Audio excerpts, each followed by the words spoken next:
Friends, ಎಲ್ಲರಿಗೂ ನಮಸ್ಕಾರ. ಇವತ್ತಿನ ರೆಸಿಪಿ ಏನು ಅಂತ ಆಲ್ರೆಡಿ ನಿಮ್ಗೆ ಗೊತ್ತಾಗಿದೆ. ನನ್ನ ಪ್ರಕಾರ ನೀವು ಹೊರಗಡೆ ದುಡ್ಡು ಕೊಟ್ಟು ಕೊಂಡದೆ ಆದಷ್ಟು ಒಂದು ಟೈಮ್ ಕೊಟ್ಟು ನೀವು ಈ ಪೌಡ್ರನ್ನ ಮಾಡಿ ಇಟ್ಕೊಂಡ್ರೆ ದೊಡ್ಡವರಿಂದ ಚಿಕ್ಕವ್ರ ತನಕ ತುಂಬಾ ಹೆಲ್ತಿಯಾಗಿರುತ್ತೆ. ಹಾಗೆ ಒಂದೊಳ್ಳೆ ರುಚಿ ಕೊಡುತ್ತೆ. ಮನೆಯಲ್ಲಿ ಮಾಡುವ ಯಾವುದೇ ಪದಾರ್ಥನೂ ಅಷ್ಟೇ ಪ್ರೀತಿಯಿಂದ ತಾಳ್ಮೆಯಿಂದ ನೀವು ಮಾಡಿದ್ದೇ ಆದರೆ ಹೊರಗಡೆ ರೆಡಿಮೇಡ್ ಪ್ಯಾಕೇಜ್ ಐಟಮ್ಗಿಂತ ತುಂಬ ಮಸ್ತಾಗಿರುತ್ತೆ. ಇದಕ್ಕೆ ನಾನು ಗ್ಯಾರಂಟಿ ಕೊಡ್ತೀನಿ. ಈ ರೆಸಿಪಿ ಏನು ಅಂತ ನಿಮ್ಗೆ ಆಲ್ರೆಡಿ ಗೊತ್ತಾಗಿದೆ. ಇದು ಬಂದು ಬಾದಾಮ್ ಹಾಲ್ ನಾನು ಮಾಡ್ತಾ ಇರೋ ಅಂಥದ್ದು. ಇವತ್ತು ತೋರಿಸ್ತಾ ಇರೋದು ಹೋಮ್ ಮೇಡ್ ಬಾದಾಮ್ ಪೌಡ್ರನ್ನ ಯಾವ ರೀತಿ ಸಿಂಪಲ್ಲಾಗಿ ಮಾಡೋ ಅಂಥದ್ದು ಸ್ವಲ್ಪ ಇಂಗ್ರೀಡಿಯೆಂಟ್ಸಿಂದ ಅಂತ ತೋರಿಸ್ತಾ ಇದ್ದೀನಿ. ತುಂಬಾ ಚೆನ್ನಾಗಿರುತ್ತೆ. ಒಂದು ಸಾರಿ ಟ್ರೈ ಮಾಡಿ ಹೇಗಿತ್ತು ಅಂತ ತಿಳಿಸಿ. ಬನ್ನಿ, ಆಗಿದ್ರೆ ಮಾಡೋದು ಹೇಗೆ ಅಂತ ನೋಡೋಣ. ಏನೇನು ಬೇಕು ಅಂತ ನೋಡೋಣ. ಮೇಯ್ನಾಗಿ ಬೇಕಾಗಿರೋದೆ ಬಾದಾಮು. ಇದು 2 ಕಪ್ ತಗೊಂಡಿದ್ದೀನಿ. ಇದರಲ್ಲಿ ಒಂದು ಅರ್ಧ ಕಪ್ಪಷ್ಟು ಗೋಡಂಬಿ ತಗೊಂಡಿರೋ ಅಂಥದ್ದು. ಸೊ ನೋಡಬಹುದು, ಬಾದಾಮು ಒಳ್ಳೆ ಕ್ವಾಲಿಟಿ ತಗೊಳ್ಳಿ, ಯಾಕಂದರೆ ಒಂದೊಂದು ಕಹಿ ಬಂದುಬಿಡುತ್ತಲ್ವ. ಪೌಡ್ರು ಚೆನ್ನಾಗಾಗಬೇಕಂದ್ರೆ ಪಿಸ್ತಾ ಬಂದು ಇದರಲ್ಲಿ ಕಾಲು ಭಾಗದಷ್ಟು ಪಿಸ್ತಾ ತಗೊಂಡಿರೋದು, ಪಿಸ್ತಾ ಫ್ಲೇವರ್ಗೋಸ್ಕರ. ಹಾಗೆ ಕೇಸರು.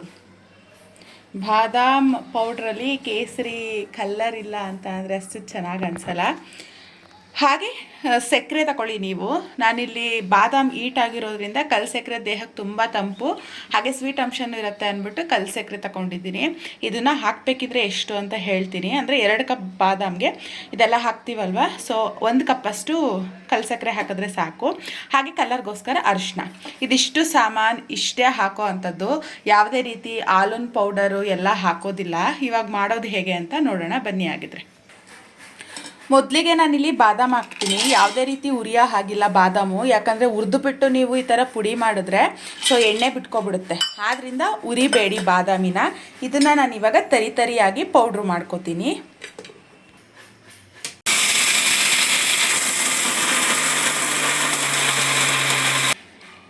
ಪುಡಿ ಮಾಡಿದ್ದೀನಿ, ನೋಡಬಹುದು. ಫುಲ್ಲು ನೈಸ್ ಆಗುವಲ್ಲ, ತರಿಯಾಗುವಲ್ಲ, ಇಷ್ಟಿದ್ರೆ ಸಾಕು. ಅದು ಸ್ವಲ್ಪ ಬಾಯಿಗೆ ಸಿಕ್ಕರೂ ತುಂಬ ಚೆನ್ನಾಗಿ ಅನಿಸುತ್ತೆ.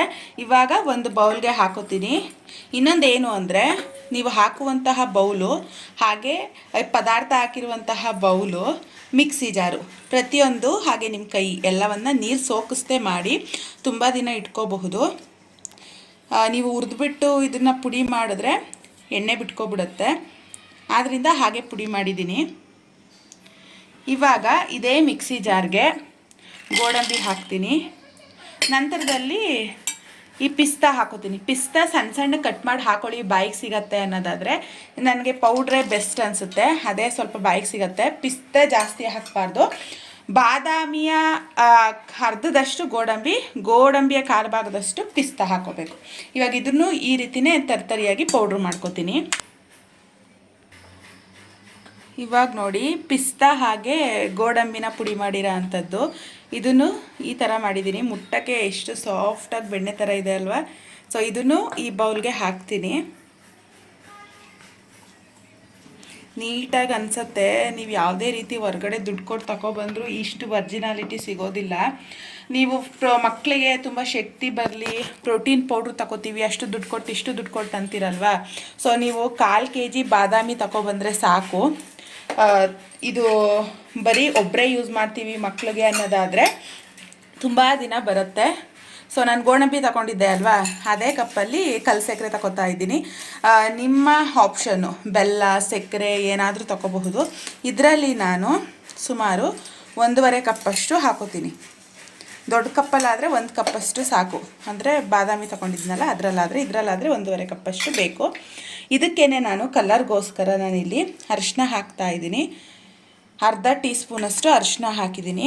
ಹಾಗೆ ಕೇಸರಿ ತಗೋತಾ ಇದ್ದೀನಿ. ಕೇಸರಿ ಜಾಸ್ತಿ ಹಾಕಕ್ಕೆ ಹೋಗಬೇಡಿ. ಸೊ ಒಂದು ಚಿಟಿಕೆಯಲ್ಲಿ ಎಷ್ಟು ಬರುತ್ತೆ ಅಷ್ಟು ಮಾತ್ರ ಹಾಕಿ ಪುಡಿ ಮಾಡ್ಕೊಳ್ಳಿ. ಕೇಸರಿಲಿ ಕುಡಿದ್ರೆ ಜಾಸ್ತಿ ಕಲರ್ ಬರುತ್ತೆ, ಹಾಗೆ ಕೇಸರಿ ಒಳ್ಳೆಯದು ಅಂದ್ಬಿಟ್ಟು ಜಾಸ್ತಿ ಹಾಕೋಬೇಡಿ.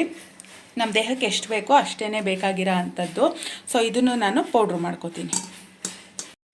ಸೊ ನೋಡಿದ್ರಲ್ವ, ಕಲ್ಲು ಸಕ್ಕರೆ ಹಾಗೆ ಒಂದು ಅರಿಶಿಣ ಕೇಸರಿ ಇಷ್ಟು ನೈಸ್ ಪೌಡ್ರ್ ಮಾಡ್ಕೋಬೇಕು ಇದನ್ನು. ಇವಾಗ ಇದಕ್ಕೇನೆ ನಿಮಗೆ ಫ್ಲೇವರ್ಗೆ ಎಷ್ಟು ಬೇಕೋ ಅಷ್ಟು ಏಲಕ್ಕಿ ಕಾಯಿ ಸಿಪ್ಪೆ ಸಮೇತ ಹಾಕ್ಕೊಳ್ಳಿ. ನಾನಿಲ್ಲಿ ಒಂದು 8ರಿಂದ 10 ಏಲಕ್ಕಿ ಕಾಯಿನ ಹಾಕ್ತಾಯಿದ್ದೀನಿ. ನನಗೆ ಏಲಕ್ಕಿ ಪೌಡ್ರು ಫ್ಲೇವರ್ ತುಂಬ ಇಷ್ಟ ಆಗುತ್ತೆ. ಇವಾಗ ಇದನ್ನ ಇನ್ನೂ ನೈಸಾಗಿ ಪೌಡ್ರ್ ಮಾಡ್ಕೊಳ್ಳೋಣಂತೆ. ಇವಾಗ ಪುಡಿ ಮಾಡ್ಕೊಂಡಿರುವಂತಹ ಇದು ಒಂದೇ ನಾನು ನೈಸಾಗಿ ಪೌಡ್ರ್ ಮಾಡಿರೋಂಥದ್ದು ನೋಡಬಹುದು ಎಷ್ಟು ಚೆನ್ನಾಗಿ ಪರ್ಫೆಕ್ಟಾಗಿ ಆಗಿದೆ ಅಂತ. ಸೊ ಇದಿಷ್ಟು ಹಾಕಿ ಮಿಕ್ಸ್ ಮಾಡ್ಕೊಳ್ಳಿ. ನೋಡಿ ಬರೀ 2 ಬೌಲು ಬಾದಾಮ್ ತಗೊಂಡ್ರೆ ನಿಮಗೆ ಎಷ್ಟು ಒಂದು ಬಾದಾಮ್ ಪೌಡ್ರು ರೆಡಿ ಆಗುತ್ತೆ ಅಂತ. ಇದು ನೀಟಾಗಿ ಒಂದಕ್ಕೊಂದು ಮಿಕ್ಸ್ ಮಾಡ್ಕೊಬಿಡೋಣಂತೆ. ತುಂಬಾ ಆರೋಗ್ಯಕ್ಕೆ ಒಳ್ಳೆಯದು. ಹೊರಗಡೆಯಿಂದ ದುಡ್ಡು ಕೊಟ್ಟು ತೊಗೊಬರೋದಕ್ಕೂ ಇದಕ್ಕೂ ರುಚಿ ತುಂಬಾ ಡಿಫ್ರೆನ್ಸ್ ಆಗಿರುತ್ತೆ. ಬಾದಾಮ್ ಪೌಡ್ರು ಅಂದ್ಬಿಟ್ಟು ಅಷ್ಟೊಂದು ದುಡ್ಡು ಕೊಟ್ಟು ತೊಗೊಬರ್ತೀವಿ, ಅವ್ರೇನು ಫುಲ್ ಬಾದಾಮೇ ಹಾಕಿರ್ತಾರೆ. ನನ್ನ ಪ್ರಕಾರ ಹಾಲಮ್ ಪೌಡ್ರಿಗೆ ನೀವು ಎಷ್ಟೇ ಬ್ರ್ಯಾಂಡೆಡ್ ತೊಗೊಂಡ್ರು ಹಾಲಮ್ ಪೌಡ್ರಿಗೆ 1-2 ಬಾದಾಮಿನ ಕಟ್ ಮಾಡಿ ಹಾಕಿ ಏನೋ ಒಂದು ಘಮ ಫ್ಲೇವರ್ ಹಾಕಿರ್ತಾರೆ ಹೊರತಾಗಿ ಬೇರೆ ಏನೂ ಹಾಕಿರೋದಿಲ್ಲ. ಇದನ್ನು ಮಕ್ಕಳಿಂದ ಹಿಡ್ದು ದೊಡ್ಡವರು, ವಯಸ್ಸಾಗಿರೋರು, ಪ್ರತಿಯೊಬ್ಬರು ದೇಹದಲ್ಲಿ ಒಂದು ಒಳ್ಳೆ ಪ್ರೋಟೀನ್ ಬೇಕು, ಒಳ್ಳೆ ಅಂಶ ಬೇಕು ಅಂತ ಅನ್ನೋರು ಈ ಥರ ಮಾಡ್ಕೊಂಡು ಕುಡೀರಿ. ಡೈಲಿ ಕುಡಿಬಹುದು, ಯಾವುದೇ ರೀತಿ ತೊಂದರೆ ಇಲ್ಲ. ದಿನಕ್ಕೆ ಒಂದು 5 ಬಾದಾಮ್ ತಿನ್ನಬೇಕಲ್ವ, ಸೊ ಅದ್ರ ಬದಲು ಈ ರೀತಿಯೇ ಮಾಡ್ಕೊಂಡು ಕುಡೀರಿ. ಏನಂತಾರೆ, ನಿಮ್ಮ ಗಂಟೇನು ಹೋಗೋದಿಲ್ಲ ಅಂತಾರಲ್ವ, ಸೊ ಆ ರೀತಿ ಅಂತ ಹೇಳೋದು. ಯಾಕಂದರೆ ಇವಾಗ ನಾವೇ ನೋಡಿ ನಿಮ್ಗೆ ಇನ್ನೊಂದು ತೋರಿಸ್ತೀನಿ. ಇದು MTR ಪ್ಯಾಕೆಟ್ 10 ರೂಪಾಯಿಂದ ತೊಗೊಂಡಿರೋ ಅಂಥದ್ದು. ಓಪನ್ ಮಾಡಿರೋದಕ್ಕೆ ಇರುವೆ ಎಲ್ಲ ಮುತ್ಕೊಬಿಟ್ಟೈತೆ, ಬಟ್ ಸುಮ್ಮನೆ ತೋರಿಸ್ತೀನಿ. ಇದು ತುಂಬ ಸ್ವೀಟಾಗಿ ಅನ್ನಿಸ್ತಾ ಇರುತ್ತೆ ತಿನ್ನೋದಕ್ಕೆ. ಹಾಗೆ ತುಂಬ ಈ ಥರ ಪೌಡ್ರಿದೆ. ಒಳಗಡೆ ಯಾವ ರೀತಿ ಆಗಿದೆ ಅಂತ ಅಂದರೆ ನನಗೂ ಗೊತ್ತಿಲ್ಲ. ಏನಕ್ಕೆ ಇದು ಬ್ಲ್ಯಾಕ್ ಆಗಿದೆ? ಅಲ್ಲ ಈ ಕಪ್ಪಾಗಿರೋದು ಗೊತ್ತಿಲ್ಲ, ನನಗೂ ಗೊತ್ತಿಲ್ಲ. ಇವಾಗಲೇ ಹಾಕಿದ್ದು ಪ್ಯಾಕೆಟಿಂದ ನೀವೇ ನೋಡಿದ್ದೀರಾ. ಇದಕ್ಕೂ ನೀವು ಕಲರ್ ನೋಡ್ಬೋದು, ಎರಡಕ್ಕೂ ಟ್ಯಾಲಿ ಮಾಡೋ ಇದೇ ಇಲ್ಲ. ಇದು ಡಸ್ಟ್ಬಿನ್ ಹೋಗ್ತಾ ಇರಲಿ. ಸೊ ಇದನ್ನು ನೀಟಾಗಿ ಮಿಕ್ಸ್ ಮಾಡ್ಕೊಬಿಡ್ತೀನಿ.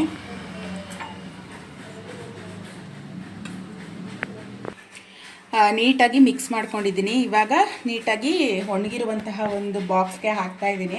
ಗಾಜಿನ ಡಬ್ಬ ಇದ್ದರೆ ಹಾಕ್ಕೊಳ್ಳಿ, ಇಲ್ಲ ಏರ್ ಕಂಟೆಂಟ್ ಡಬ್ಬ ಇದ್ದರೆ ಹಾಕ್ಕೊಳ್ಳಿ. ಇದು ಮೇಲ್ಗಡೆ ನೀವು ಬೇಕಿದ್ದರೆ ಪಿಸ್ತಾ ಹಾಗೆ ಗೋಡಂಬಿನ ಸಣ್ಣದಾಗಿ ಪೀಸ್ ಮಾಡಿ ಹಾಕೋಬಹುದು. ಅಂದರೆ ಮಕ್ಳುಗಳೆಲ್ಲ ಕುಡಿತಾರೆ ಅಂತ, ಮಕ್ಳುಗಳೆಲ್ಲ ತಿಂತಾರಲ್ವ, ಸೊ ಅವ್ರಿಗೆ ಬಾಯಿಗೆ ಸಿಗಾಕೊಂಡಂಗಾಗತ್ತೆ. ಸೊ ಇಷ್ಟೇ ಸಾಕು. ನಿಮಗಿದು ಸುಮಾರು ಒಂದು 3 ತಿಂಗಳು ಬರುತ್ತೆ ನನ್ನ ಪ್ರಕಾರ. ಅಂದರೆ ದಿನಕ್ಕೆ 1 ಟೈಮು ಕುಡಿದ್ರೆ 3 ತಿಂಗಳು ಬರುತ್ತೆ. ಇಲ್ಲ ದಿನಕ್ಕೆ 2 ಟೈಮ್ ಕುಡಿತೀವಿ ಅಂತ ಅಂದರೆ 1-1.5 ತಿಂಗಳು ಬರುತ್ತೆ. ಈ ರೀತಿ ಮಾಡಿಟ್ಕೊಂಡ್ರೆ ಅಂದರೆ ಗಾಳಿ ಹಾಡಬಾರ್ದು ಆ ಥರ ಒಂದು ಬಾಕ್ಸ್ಗೆ ಹಾಕಿಟ್ಕೊಳ್ಳಿ. ಗಾಜು ಬಾಕ್ಸ್ ಇರಲಿಲ್ಲ, ಅದಕ್ಕೆ ನಾನು ಒಂದು ಈ ಸ್ಟೀಲ್ ಬಾಕ್ಸ್ಗೆ ಹಾಕಿಟ್ಕೊಂಡಿದ್ದೀನಿ. ಹಾಲನ್ನು ನಾನು ಕಾಯಿಸಿ ಇಟ್ಕೊಂಡಿದ್ದೀನಿ. ಇವಾಗ ಇದಕ್ಕೆ ಬಾದಾಮ್ ಪೌಡ್ರು ಹಾಕಿ ಕುಡಿಯೋಣ. ಸ್ಟಾಪ್. ನೋಡಿದ್ರಲ್ವಾ ಬಾದಾಮ್ ಪೌಡ್ರನ್ನ ಯಾವ ರೀತಿ ಸುಲಭವಾಗಿ ಮಾಡೋ ಅಂಥದ್ದು. ತುಂಬಾ ಚೆನ್ನಾಗಿದೆ. ನಮ್ಮ ಜಾನವರು ಕೊಡೋಣ ಇವಾಗ ಟೇಸ್ಟ್ ಮಾಡೋಕ್ಕೆ. ನೋಡಿ ಇಷ್ಟ ಆಗಿದೆ ಬಾದಾಮ್ ಪೌಡರು. ಅದನ್ನೇ ಇವಾಗ ಹಾಕಿ ಮಾಡಿರೋ ಅಂಥದ್ದು. ಟೇಸ್ಟ್ ನಮ್ಮ ಜಾನವರು ಹೇಳ್ತಾರೆ, ಬನ್ನಿ ನೋಡೋಣ. ತೋಳಿ ಜಾನ ಟೇಸ್ಟ್ ಹೇಳಿ. ಇತ್ತಾನೆ ಮಳೆ ನಿಂತಿದೆ.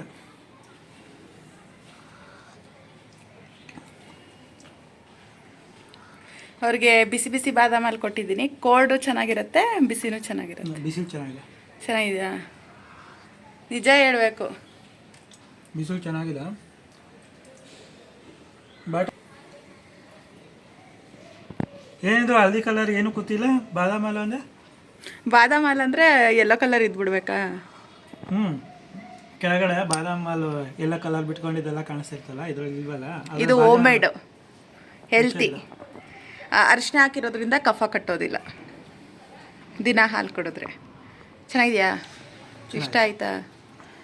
ಹಾಗಿದ್ರೆ ಏನು ಹೇಳಬೇಕು ನಮ್ಮ ಸಬ್ಸ್ಕ್ರೈಬರ್ಸ್ಗಳಿಗೆ ಹೇಳಿ. ಎಲ್ಲ ನೋಡಿ ಇದು ಯಾವ ರೀತಿ ಮಾಡ್ತಾರೆ ಅಂತ ಅಂದ್ಬಿಟ್ಟು ತೋರಿಸಿರ್ತಾರೆ. ಆ ಥರ ಮನೇಲಿ ಮಾಡಿಕೊಡಿ. ನಮಗೂ ಒಂದು ಲೈಕ್ ಕೊಡಿ, ಸಬ್ಸ್ಕ್ರೈಬ್ ಮಾಡಿ. ನಿಮ್ಮ ಸ್ನೇಹಿತರಿಗೂ ಸಬ್ಸ್ಕ್ರೈಬ್ ಆಗೋದಕ್ಕೆ ಮತ್ತು ನಮ್ಮ ವೀಡಿಯೋಗಳು ನೋಡೋದಕ್ಕೆ ರೆಕಮೆಂಡ್ ಮಾಡಿ. ಇಷ್ಟೇ ಕೇಳಿ. Thank you for watching. Bye.